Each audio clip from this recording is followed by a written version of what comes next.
Hello guys.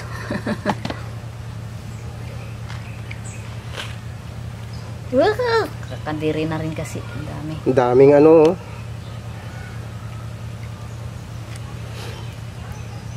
Okay na?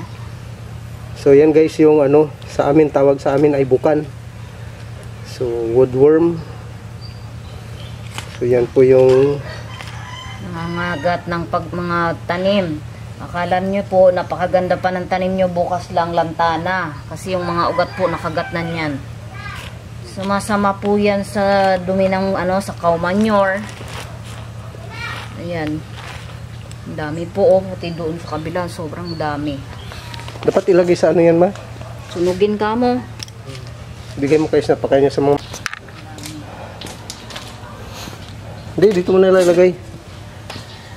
Dito mo pa lagay ma. Bigyan natin kay Snap. I-video natin ulit mamaya. Yung pa mayroon pa.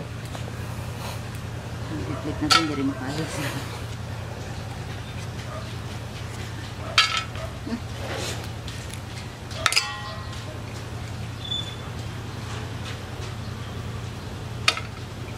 Yan ang kuha niya, kinain niya ma. Yan yung mga bilog-bilog na yan.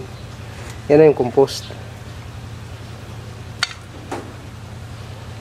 Nadaanan yan yung napakaganda mong tanim na kamatis.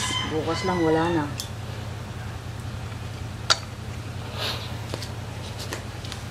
Panlagay mo lang yan dyan mamaya. Videoan natin. Anak-anak mo.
Yan, lulutuin na natin yan.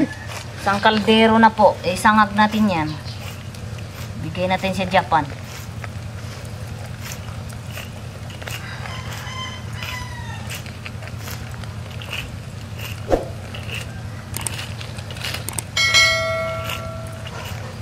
So yan guys, ganyan sila karami oh. Kapag nakalat yan sa tanim mo, bukas lang wag ka nang umasa, may tanim ka pa.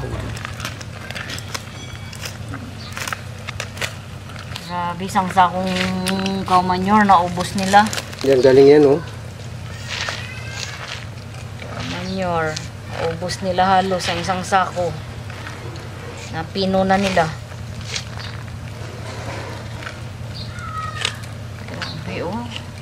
Mag-ano ka talaga, bakit wala nang laman yung isang sakong cow manure? Yung pala ganyan na yan sila katataba. Sila na yung tumaba, hindi yung tanim. Okay na, tapos na ako. Okay. Ano ko lang kay baka mamaya mailagay ko, may mantira.